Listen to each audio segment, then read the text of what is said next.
Hello there, Algebrainiacs. Welcome to the Johnson-Kendrow Video Hour. But it's not an hour. We are very happy to be here. All right, conditional probability. Here's another aspect of probability. Conditional means it contains a condition that might limit the sample space for an event. Now, what could that be? The notation is probability of B Oh, my words got cut slash off. Yeah. A.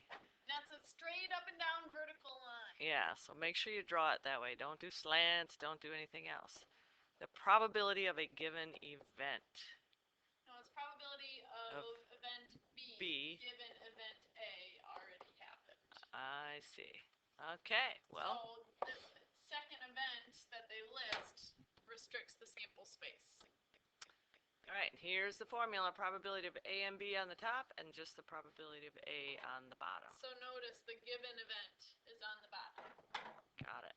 So here is an example. Okay, a class survey. Do you own a pet? We asked a class, and there were some male students and there were some female students. Some of them said yes, and some of them said no. And that's our data. All right. So this is asking, find the probability that a student owns a pet given it's a male student. So when you see this means that we're only looking at the male students. It restricts your sample space. So as soon as you see that, we are looking just here at this data. In fact, you can ignore the other data. Okay. So how many people are in that sample space? There are 14 males. So that means that the 14 will be on the bottom. Aha. And then of those, how many of them own a pet? 8 out of the 14. So we can just do this when you're given a chart. You can just restrict the sample space. You don't need the formula to calculate. We need the formula when we're just given like words. Word problems or different random probabilities. Can we reduce that thing? Sure thing. Take a 2 out of each, we get 4/7. So that's our probability. Alrighty, let's do another one. This is probability that you pick a male student to do something given that that student owns a pet. So when we do that, we're now restricting the sample space to look at who? Just owns a pet. So it just changes. Those people. So now what's our sample space? 13. 13 people, and then of them, how many are male? 8. So 8 out of 13 cannot be reduced. So you just got to be careful. Sometimes you go across to find your total. Sometimes you go up and down. Right, and sometimes you need to add up the columns. Like if there were more options than male or female, like your book examples talk about getting different degrees. So there's a bachelor's degree, an associate's degree, master's degree, etc. You get so the third degree sometimes. I get the third degree from you sometimes. Yeah, well. I don't get my videos done on time. It's all good. All right, we do need that formula, so let me copy that down. This word problem says 80% of an airline's flights depart on schedule. So departing means, for instance, if we were going from Grand Rapids to Florida, we're talking about leaving Grand Rapids on time. Okay. But does that always mean that you arrive to Florida on time? No. Yeah, if there's storms or delays. Right. Or sometimes you even go faster, which with the blows wind my behind mind. you. Yeah.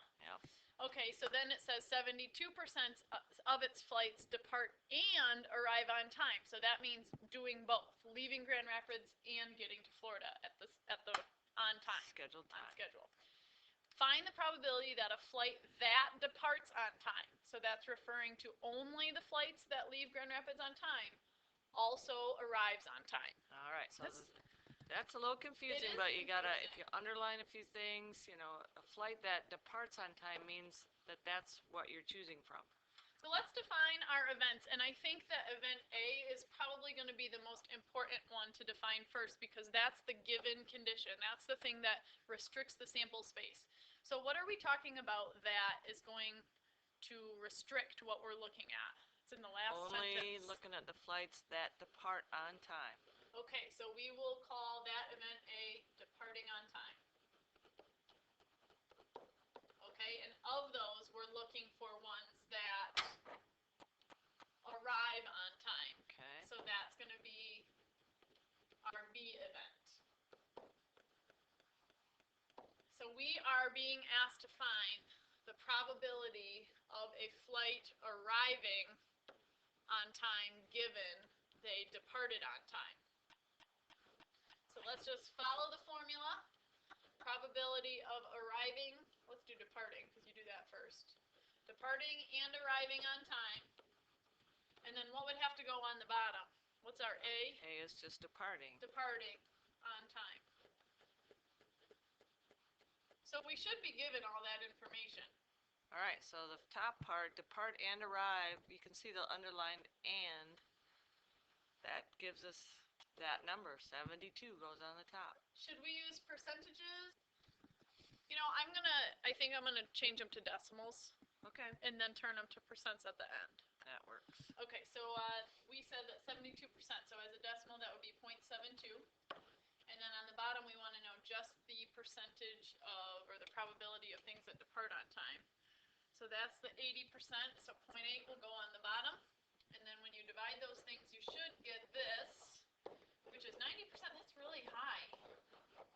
Yeah, but it's because we're already talking about those that departed on time. Exactly. We're talking about flights that left on time from the first airport. Well, then they probably have a pretty good chance of getting to their place on time. Right. Okay. Now, tree diagrams. One more thing. Okay, here's an example. Weather info. On 28% of the days, the sky is clear. Sounds like Michigan. Actually, that sounds pretty high for Michigan. During most of the clear days, it rained 4% of the time. During cloudy days, it rained 31% of the time. All right, so use a tree diagram to find the probability that the day will be both clear and rainy. Oh. So the first branch of your tree diagram, you want to use the information that contains just a single item. So they tell us that 28% of the days are clear. What is the option of the other option? If it's not clear, they said cloudy. Okay, so those are the two options. And then what we're going to do is label the branches with the percentages. So 28% are clear. Can we then figure out how many are cloudy? Sure, subtract 28% from 100%, you get 0.72. Okay. Then, this might sound a little weird, but sometimes on clear days it does end up raining. Yeah. Eventually. One little black rain cloud. Winnie the Pooh has that problem sometimes. So that's our other option. It could rain, or the alternative to that would be no rain. No rain. And that could also happen on a cloudy day. It could rain, or it could not rain.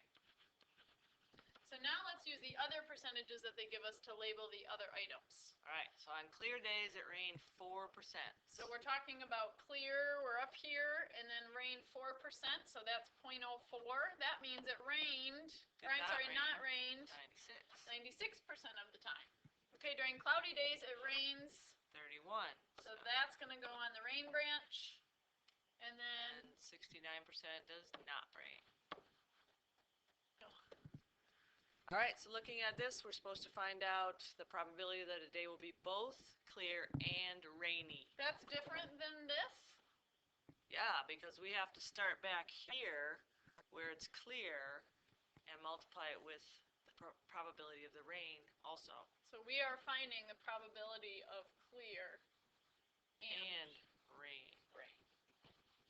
So that's A and B. So we're going to take the probability of A and multiply it by the probability of the B part. Oh, so these two together. Right. So we're just traveling down the path. Right. Go down the branch of the tree and just multiply your amounts. The tree makes it easy to set that up. So let's take 0.28 times 0.04, which we will get. Now my guess is it's going to be pretty small. It is small. And if you want to do percent, that's 1.12% or 1.1, whatever you want to do. Okay. Which makes sense? It does make sense. Now how does this go with that formula we are using? Okay, are you ready for this? All right. Okay, so remember that the formula was the probability of event B given A is equal to the probability of both of them happening, B and A, or A and B, doesn't matter, over the given one. So what we actually knew when you see this probability for clear, that's a singular event. So that is 0.28 over here on the bottom of the fraction. Okay? And when we see this probability here, this is the probability of rain, but it's on the clear branch. So that's probability of rain given clear. And this is what we were trying to find. And that's the probability of B and A, which is what we did right here. So how do you solve that equation? Well, you cross multiply. Right. And that's what we ended up doing down the branches. So the branches is just a shortcut way to do it. But we technically are using that formula. Right. That's why the multiplying down the branches works. Nice. Okay, there are some problems that ask you to create your own tree diagrams. If you can get that information organized, the questions are pretty simple from there on out. So, right on. Alrighty. All right, we'll be swinging from the branches in school. See you later.